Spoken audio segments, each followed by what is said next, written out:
My name is Jode Menddees. I'm 31 years old, and I live in Denver, Colorado. The badge in my hand felt heavy, even though it was just a cheap piece of plastic. I read the words printed in bold black ink. Jode Housekeeper. I stood there in my evening gown, surrounded by the smell of expensive lilies and champagne. It was my sister-in-law's engagement party, the event of the year. My mother-in-law, Cora, stood in front of me at the head table. She didn't look ashamed. She looked triumphant. She pointed a manicured finger at the gap between two chairs. There was a place setting, but no chair for me. "No seat for you, dear," she announced, her voice cutting through the chatter of 300 guests. "This table is for family only." I turned to Lucas, my husband, the man whose company I had secretly saved from ruin, the man I loved. I waited for him to stand up. I waited for him to tell his mother she was cruel. Instead, he covered his mouth and laughed. That sound shattered me. It was the sound of my marriage breaking. I didn't yell. I didn't cry. My hands were steady as I slid my wedding ring off my finger. The metal made a soft clink as I set it down on the white tablecloth. "Then I'm no longer yours," I said, and I walked away.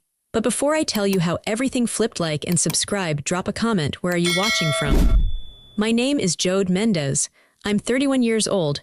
I wasn't born into silk sheets and silver spoons like the Hawthorne family. My story didn't start in a mansion on a hill in Denver. It started in a trailer in Pueblo, with a roof that leaked every time the snow melted and a fridge that was empty more often than it was full. My name is Jode. And before I was the woman standing in a silk gown holding a housekeeper's badge, I was just the girl who learned how to fix things because broken things were all I had. My father left before I could walk.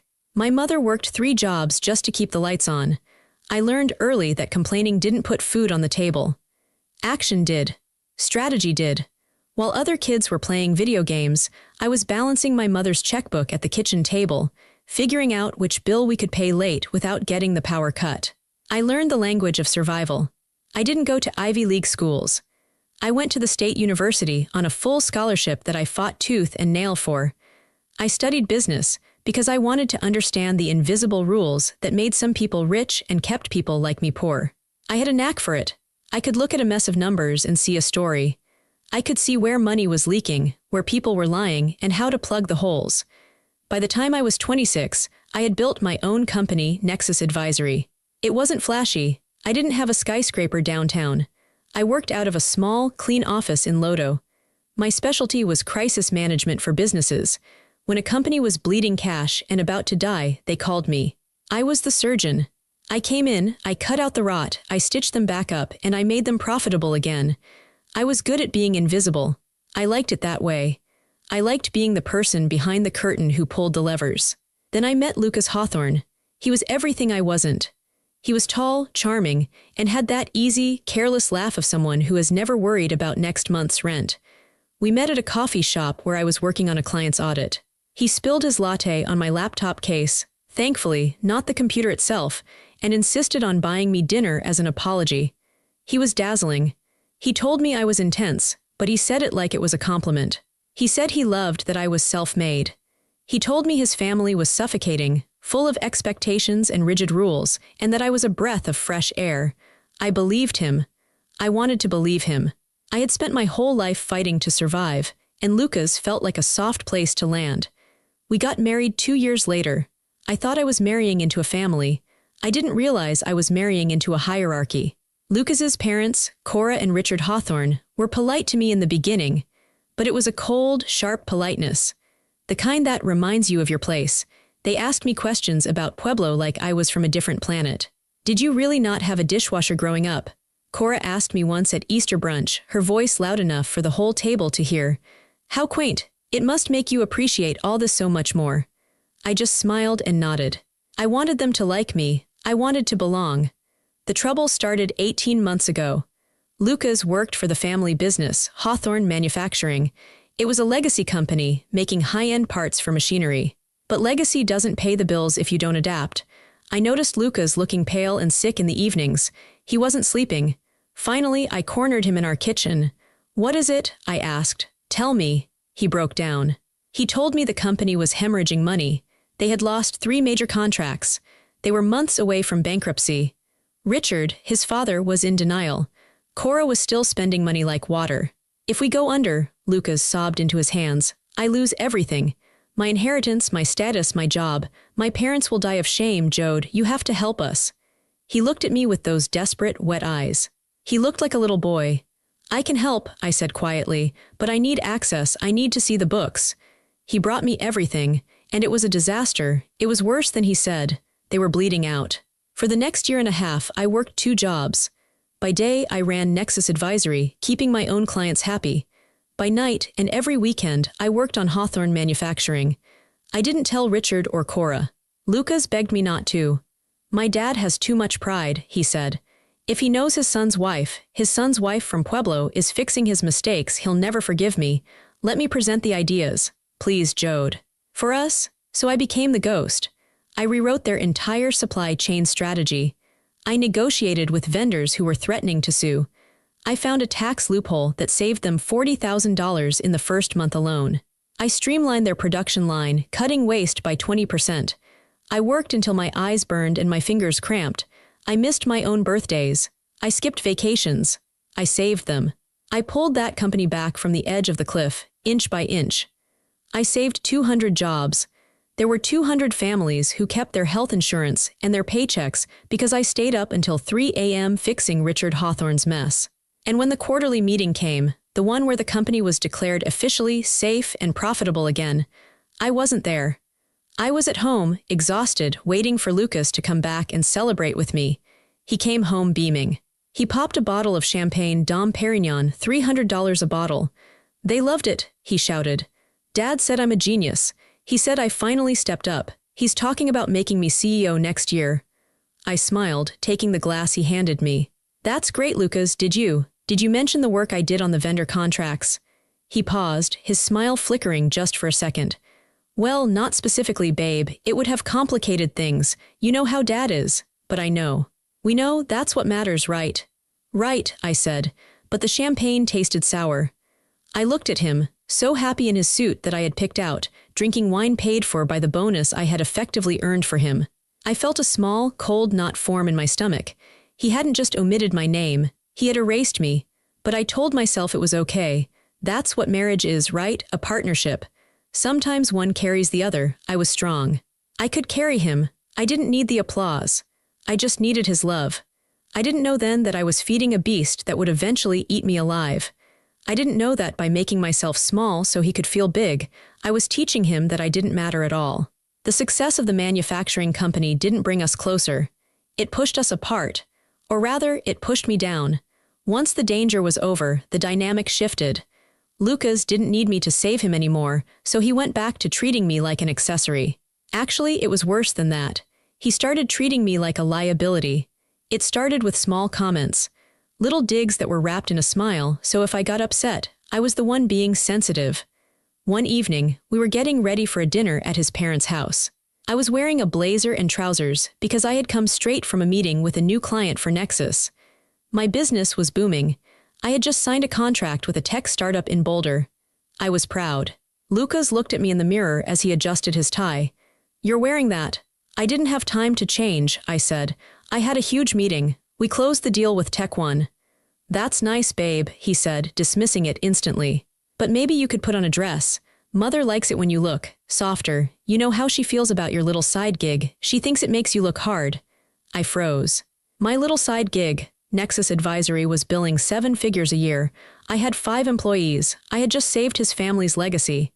You know what I mean, he said, laughing nervously. It's just intense. You don't need to work so hard anymore. The family is doing well. My bonus is coming in. You could relax, take up tennis or something. He wanted me to be a housewife. He wanted the fix-it girl from Pueblo to go back in the box now that the leak was plugged. I didn't change my clothes that night. But at dinner, Cora made sure to mention it. Jode always looks so professional, she said, sniffing as she cut her steak. Like she's ready to file my taxes. It must be exhausting, dear, trying to keep up with that little business of yours. It's not a little business, Cora, I said, keeping my voice steady. I have legitimate corporate clients. Of course you do, Richard said, not looking up from his plate. Lucas was telling us how he's reorganizing the logistics department. Brilliant ideas, son. Really top-tier thinking. I looked at Lucas. The logistics reorganization? That was my plan. I had drawn the diagrams on our kitchen island while he played video games 3 weeks ago. Lucas didn't look at me. He just soaked up the praise. Thanks, Dad, it just came to me. It just came to him, I repeated in my head. The pattern continued for months. It was a slow drip of poison. They went on vacations that I planned but wasn't invited to. It's a Hawthorne retreat, Lucas told me. Just parents and kids, siblings only, you understand, right? We need to bond. I stayed home and worked. They bought new cars. Lucas bought a Porsche. Cora bought a new Mercedes. I knew exactly where that money came from. It came from the cash flow I had freed up. They were driving around in my hard work, while I drove my 5-year-old sedan because I was reinvesting my profits into my business. I started to feel like a ghost in my own life. I was the engine keeping the car running, but they wouldn't even let me sit in the passenger seat. But the worst moment, the moment the cracks in my heart turned into a shatter, happened 2 weeks before the engagement party. I was at the country club where the Hawthorns were members. I wasn't a member, of course. I was there as Lucas's guest. I had gone to the ladies' room and was walking back toward the patio where they were having drinks. The patio was screened by a tall hedge. I could hear them, but they couldn't see me. She's just so heavy, Lucas was saying. His voice was slurred. He was drunk. She's always so serious. Look at the budget, Lucas. Don't buy that watch, Lucas. It's like living with an accountant. She's useful, though, Richard said. His voice was cold and pragmatic. She keeps you grounded. Useful, Lucas scoffed. A hammer is useful. Doesn't mean I want to take it to bed. The other men at the table laughed. Zuri's engagement party is coming up, Cora said. Make sure she doesn't wear something tacky. Last Christmas she wore that red thing. She looked like a saloon girl. Don't worry, Lucas said. I'm handling her. Honestly, I don't even know if she fits in anymore, now that the company is safe. I mean, do I really need someone like that hanging around? She's embarrassing. She doesn't know how to act in our world. She tries, but you can't wash the Pueblo off her. My blood ran cold. You can't wash the Pueblo off her. I stood there behind the hedge, my hand gripping the rough leaves until they cut into my palm. He wasn't just ungrateful. He was ashamed of me. He had used my brain, my grit, and my Pueblo survival skills to save his inheritance. And now that he was safe, he looked down on the very tools that had saved him. I didn't walk out onto the patio. I turned around and walked back to the car. I sat in the parking lot for an hour, staring at the steering wheel. I didn't cry. The time for crying was over. That was the moment the victim died, and the strategist woke up. If they thought I was just a useful tool, I would show them exactly how a tool works. A tool can build, yes, but a hammer can also demolish. I went home that night and I didn't say a word to Lucas. When he came home later, smelling of bourbon and cigars, I pretended to be asleep. The next morning I went to work, but not for Nexus. I opened my laptop and logged into the secure server I had set up for Hawthorne Manufacturing. When I was saving the company, I had created a backdoor for myself so I could access the accounts remotely to fix their messes at 2 a.m. Lucas knew about it. He had probably forgotten. He wasn't a detail guy. I started digging. I wasn't looking for ways to save money anymore. I was looking for where it had gone. It didn't take long. When you know how to build a house, you know exactly where the weak beams are. I found the fraud almost immediately. It was clumsy. Lucas had gotten arrogant. He was skimming. Since the company had become profitable again, thanks to me, he had been diverting funds. He had set up a shell company called LJH Consulting. He was billing Hawthorne Manufacturing for consulting services that never happened. $10,000 here, $15,000 there. It added up to over $200,000 in the last 6 months, and his parents, they were doing it too. Richard was charging personal vacations to the company expense account. The business trip to Italy, pure vacation. The renovation on their lake house, billed as warehouse repairs. It was tax fraud. It was embezzlement. It was investor fraud because they had outside investors who saw falsified reports. I downloaded everything. Bank statements, wire transfers, invoices from the fake shell company. I traced the IP addresses. I matched the dates of the withdrawals to the dates of Lucas's new purchases. I took screenshots. I compiled spreadsheets. I created a digital paper trail that was so clear, a first-year law student could send them to prison with it. But I didn't stop there. If I was going to leave, I needed to know everything. I looked at Lucas's personal credit card statements. The ones he thought I couldn't see. I saw the hotel charges, The Ritz Carlton in downtown Denver, Thursday nights. I checked his calendar. Thursday nights were when he had late strategy meetings. I saw the charges for jewelry. A diamond bracelet from Tiffany's. I checked my wrist. I didn't have a diamond bracelet. I saw the florist bills. To Sarah, I sat in my home office, the glow of the monitor lighting up my face. The room was silent. I felt a strange, cold calm settling over me. It wasn't rage. Rage is hot. This was ice. I had loved this man. I had sacrificed my own well-being to save him. I had let his family belittle me because I thought we were a team. And all this time, he was stealing from the company I saved to buy gifts for a woman named Sarah. I created a master folder on an encrypted drive. I named it Insurance. I put the fraud files in there. I put the embezzlement evidence in there. I put the proof of the affair in there. I backed it up to the cloud. I put a copy on a USB drive and put it in my safe deposit box at the bank. I looked at the folder icon on my desktop. It looked so small, just a little blue folder. But inside, it held the power to burn their entire world to the ground. I realized then that I had been playing the wrong game. I had been playing the good wife. I had been playing the savior. Lucas and his family didn't respect goodness. They respected power. They respected leverage. And for the first time in our marriage, I had all the leverage. I closed the laptop. I walked into the kitchen and made myself a cup of tea. I watched the steam rise. Okay, I whispered to the empty room. Okay. I wasn't going to yell. I wasn't going to beg. I wasn't going to confront him and let him gaslight me. I knew how Lucas operated. If I confronted him, he would cry. He would blame the stress. He would blame his parents. He would promise to change. He would charm me, just like he did in that coffee shop. And I would probably believe him because part of me still wanted to be loved. So I couldn't give him the chance to speak. I had to wait for the right moment. I had to wait until the stage was set. And then, the invitation for Zuri's engagement party arrived. The week leading up to the party was a blur of preparation.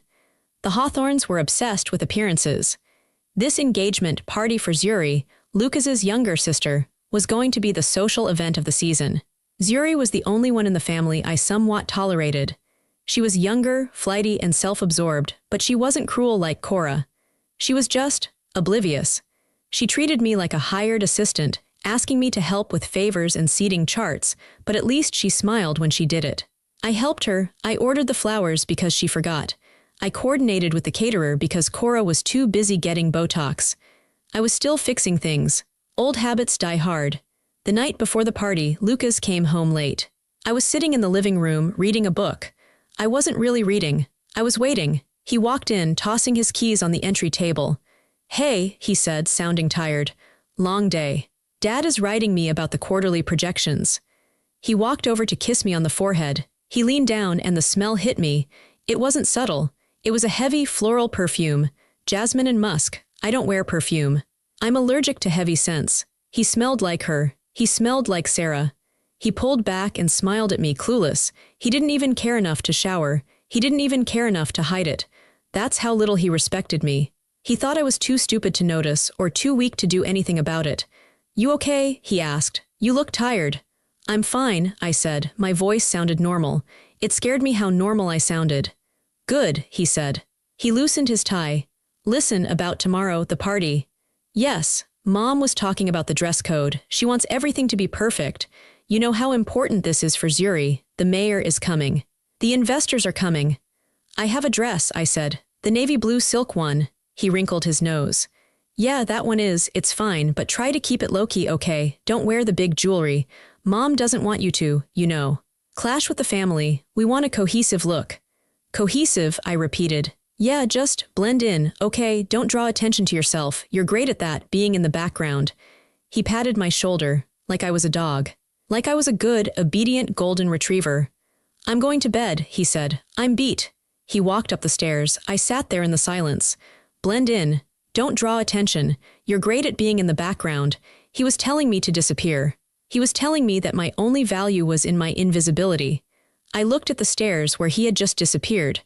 I thought about the perfume on his collar. I thought about the housekeeper, comments his mother made. I thought about the fraudulent numbers on my laptop. I realized something in that moment. I had spent my entire life trying to prove I was worthy of sitting at their table. I had worked, saved, fixed, and bled to earn a seat. But the price of the seat was my soul. The price of the seat was accepting that I would always be less than. That I would be the help, the fixer, the doormat. If I stayed, I would disappear completely. The Jode from Pueblo, the fighter, the survivor would be gone. And all that would be left was this shell of a woman, grateful for scraps, ignoring the smell of another woman on her husband's skin. I stood up. I walked to the window and looked out at the Denver skyline. No, I said. I wasn't going to blend in tomorrow. I wasn't going to wear the modest navy dress. I went to my closet. I pushed aside the sensible clothes Lucas liked. Way in the back, there was a dress I had bought for myself years ago before I met him. A dress I never wore because he said it was too much. It was emerald green. It was bold. It was cut to fit a woman who wasn't afraid to be seen. I pulled it out. Then I went to my laptop. I opened the insurance folder. I didn't send the emails yet. That would be too easy. That would be messy. I needed to be precise. I sent a text to my assistant at Nexus. Her name was Tara. She was young, hungry, and fiercely loyal. Tara, be ready tomorrow night. 9 p.m. I'm going to give you the signal code, execute. When you get that text, release the files to the SEC and the board of directors. Do not hesitate. Tara replied instantly. On standby, boss, you okay? I will be, I typed back. I went upstairs. I brushed my teeth. I put on my pajamas. I climbed into bed next to Lucas. He was snoring softly. He looked so peaceful. He had no idea that he was sleeping next to his executioner. I closed my eyes, but I didn't sleep. I visualized the party. I visualized the moment. They wanted me to be a housekeeper. Fine, I would clean house. The venue was a sprawling estate in Cherry Creek, rented for the night. It was a castle of stone and glass, lit up like a beacon. Valets in white jackets were running back and forth, parking Bentleys and Porsches. I drove myself. Lucas had gone earlier to help set up, which I knew meant he was drinking scotch with his father and probably texting Sarah. I parked my own car. I stepped out into the cool night air. I was wearing the emerald dress. It hugged my body. It was bold. It was loud. It was everything they hated. I had my hair down, loose and wavy, not the tight, severe bun Cora always insisted on. I wore gold heels. I walked up the stone steps. My heart was pounding, not with fear, but with adrenaline. It was the feeling you get right before you jump off a cliff. The entrance hall was crowded. Waiters were passing champagne. A string quartet was playing something soft and classical in the corner. I saw Cora immediately. She was wearing silver, standing near the entrance, greeting guests like royalty. She saw me, and her smile faltered. Her eyes scanned my dress, widening with disapproval. Jode, she said, her voice tight. You're late in that dress. It's very bright. Hello, Cora, I said. I didn't apologize. Well, go find your name tag, she said, waving a hand toward a long table covered in white linen. Lucas is inside with the investors. Try not to disturb him. I walked to the table. There were hundreds of badges arranged in alphabetical order. Calligraphy on heavy cardstock. Dr. Harrison, Senator Miller, CEO Richard Hawthorne. I found mine. It wasn't calligraphy. It was printed on a standard office label maker, stuck onto a cheap plastic holder. Jode, Housekeeper. I stared at it.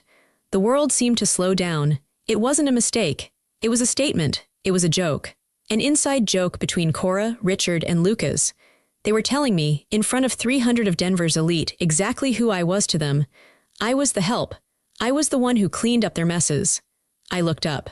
I saw Lucas standing by the bar. He was laughing, holding a drink. He saw me holding the badge. He nudged his father. They both looked at me and smirked. Lucas raised his glass to me, a mock toast. Relax, Jode, take a joke. I didn't pin the badge on. I held it in my hand like a weapon. I walked into the main ballroom. The dinner chimes rang. People started moving toward the tables. I walked to the head table, the family table. There were place cards. Richard, Cora, Lucas, Zuri's fiancé. I walked around the table. I looked for my name. There was a gap between Lucas and Zuri. There was a plate, there was silverware, but there was no chair. The music stopped. The room went quiet as people found their seats. I was the only one standing. Cora swept in, taking her seat at the center. She looked up at me, feigning surprise. Oh, Jode, she said loudly. Her voice carried to the back of the room. I'm so sorry, dear. We had a last-minute adjustment with the senator's seating. We simply ran out of room at the main table. She gestured vaguely toward the back of the room, near the kitchen doors. No seat for you here, dear, she said, smiling that ice-cold smile. Family only. The room was silent. 300 people were watching. I looked at Lucas, my husband. Lucas, I said, it was a question. Are you going to let this happen? Lucas looked at his mother, then at me. He looked at the badge in my hand. He looked at the missing chair. And then he chuckled. Come on, Jode, he said. Don't make a scene. Just grab a plate and find a spot. Food's for family, but we can make an exception. He laughed. The people at the nearby tables laughed nervously, following his lead. That was it. The final tether snapped. I looked at him. I really looked at him. I saw the weakness in his jaw, the cruelty in his eyes, the fear behind his arrogance. He was a small man, and I had made myself tiny just to fit inside his world. I didn't scream. I didn't flip the table. I took a breath. The air tasted sweet. You're right, Cora, I said. My voice was calm, steady, and clear. It cut through the silence. This table is for family. I looked at Lucas. And I don't belong here. I lifted my left hand. I took hold of my wedding ring. It was a platinum band with a diamond I had helped pick out. I slid it off my finger. I placed it gently on the empty white plate where my dinner should have been. It made a sharp clink against the china. Then I'm no longer yours, I said to Lucas. Lucas stopped laughing. His face went slack. Jode, what are you doing? Sit down. No, I said. I'm done sitting, I'm done fixing, and I'm done with you. I turned to Cora. I held up the plastic badge. You got the title wrong, I said. It shouldn't say housekeeper. I dropped the badge onto the table next to the ring. It should say the owner. I turned around. The train of my emerald dress swept across the floor. Jode, Lucas shouted, standing up. Jode, get back here, you're embarrassing me. I didn't stop. I didn't look back. I walked down the center aisle of the ballroom. I walked past the senators, the CEOs, the socialites. I walked with my head high. I could hear the whispers starting. I could feel the shock in the room. But I didn't care. For the first time in years, I wasn't walking on eggshells. I was walking on solid ground. I pushed open the heavy double doors and walked out into the night. I didn't go home. Home wasn't home anymore. It was just a house filled with lies. I drove to a lookout point up on Lookout Mountain. It was dark and quiet. I could see the lights of Denver spread out below me like a grid of gold. Somewhere down there, in that castle of light, the party was falling apart. Lucas was probably trying to spin it. Cora was probably telling everyone I was mentally unstable. It didn't matter what they said, because facts are louder than words. I sat on the hood of my car. The engine was still ticking, cooling down. I pulled out my phone. It was 9:15 p.m. I opened the text thread with Tara. I typed one word, execute. I pressed send. I sat there and watched the city. I imagined the data traveling through the invisible network. I imagined the emails landing in inboxes. Ping, the SEC whistleblower portal. Ping, the board of directors of Hawthorne Manufacturing. Ping, the forensic accounting firm that audited the bank. Ping, the local press. I had released it all. The folder contained everything. The shell company LJH Consulting. The invoices Lucas had forged. The wire transfers Cora had authorized for her personal shopping sprees. The tax returns Richard had falsified. And the photos. The time-stamped photos of Lucas at the Ritz Carlton with Sarah, paid for with stolen company funds. I didn't feel happy. I didn't feel sad. I felt clean. It was like lancing a boil. It was gross and it was painful, but the poison was finally out. I turned off my phone. I didn't want to see the calls. I knew they would start coming within minutes. Lucas, Richard, the lawyers. I sat there for an hour, breathing in the mountain air. I cried for a few minutes. I cried for the girl from Pueblo who wanted so badly to be loved that she let herself be erased. I mourned her, and then I wiped my face. I got back in my car and drove to a hotel downtown. I checked in under my maiden name. The next morning, the world exploded. I woke up and turned on the TV. It was on the local news. Breaking news, fraud scandal rocks Hawthorne Manufacturing. They showed footage of police cars outside the Hawthorne offices. They showed Richard Hawthorne trying to cover his face with a jacket as he was escorted out. My phone, which I had turned back on, was frozen. Hundreds of missed calls. Voicemails from Lucas screaming, then crying, then begging. Jode, what did you do? They're freezing the accounts. Jode, pick up. We can fix this. I deleted the voicemail without listening to the end. We can't fix this, Lucas. You broke it. I met with a divorce lawyer that afternoon. I gave him the insurance folder. The lawyer adjusted his glasses, looking at the documents. This is a massacre, Mrs. Hawthorne. Miss Menddees, I corrected him. My name is Jode Menddees. Miss Menddees, he said, You won't just get a divorce. You're going to get everything. They can't fight this. If they go to court, they go to prison for 20 years. They will settle for whatever we ask. I don't want their money, I said. I don't want alimony. I don't want the house. I don't want anything that has the name Hawthorne on it. Then, what do you want? I want my initial investment back, I said. The money I put in to save the company 2 years ago, with interest. And I want them to sign a document admitting that I was the one who saved the business, not Luca's. That's it. That's it. I have my own money. I have my own business. I just want my truth back. The fallout lasted for 6 months. It was messy, but I was removed from it. I let the lawyers handle the noise. Luca's lost his job immediately. The board fired him for cause, embezzlement, and gross misconduct. Richard was forced to step down as chairman. Cora was humiliated socially. The charity boards she sat on asked her to resign. They avoided prison only because I agreed to a settlement where they paid back every cent they stole, plus penalties. It bankrupted them personally. They had to sell the estate. They had to sell the lake house. They had to sell the cars. Lucas's Porsche, repossessed. Cora's jewelry, auctioned. And me, I was busy. I leased a new office in Lodo for Nexus Advisory. It was a beautiful space, exposed brick, high ceilings, lots of light. No shadows. Word got out about what I had done. Not the messy divorce details, but the business details. The board of directors at Hawthorne Manufacturing actually reached out to me. They asked if I would come back as a consultant to help stabilize the company after the scandal. I declined. I don't fix the same problem twice, I told them, but other companies called. My client list doubled. I hired 10 more staff. I wasn't just the fixer anymore. I was the architect. I was building things that lasted. I heard rumors about Luca's. Denver is a small town. He tried to get another job in finance, but no one would touch him. His reputation was radioactive. The genius son was revealed to be a fraud who stole from his own family legacy. Sarah, the woman from the Ritz Carlton, dumped him the day the news broke. Turns out she liked the expense account, not the man. 6 months after the party, I was walking to get coffee near my office. I passed a temp agency. I saw him. Lucas was sitting inside, near the window. He was wearing a suit that looked slightly too big for him now. He had lost weight.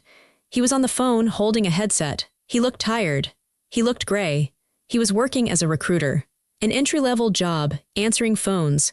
I stopped for a second. He looked up. Our eyes met through the glass. He froze. He looked at me, standing there in my tailored coat, holding my coffee, looking healthy and strong. I saw regret in his eyes. I saw shame. He started to stand up, maybe to come outside, maybe to apologize. I didn't wait. I didn't smile. I didn't wave. I just kept walking. He was a chapter in my book. A painful chapter, but it was over. I had turned the page. I didn't expect to hear from any of them ever again. I had cut the cord completely. But one rainy Tuesday in November, my receptionist buzzed me. Jode, there's a Zuri Hawthorne here to see you. She says she doesn't have an appointment, but it's urgent. I hesitated. Zuri, the flighty sister, the one whose engagement party had been the stage for my exit. Send her in, I said. Zuri walked in. She looked different. She wasn't wearing the designer clothes I was used to. She was wearing jeans and a raincoat. She looked wet and miserable. She stood in the doorway of my office, looking around at the bustling activity, the awards on my shelf, the view of the city. Wow, she said softly. You built all this. I did, I said. Sit down, Zuri. She sat. She looked at her hands. I'm sorry to just show up. I didn't know where else to go. What's wrong? I called off the engagement, she said. I raised an eyebrow. I thought the wedding was next month.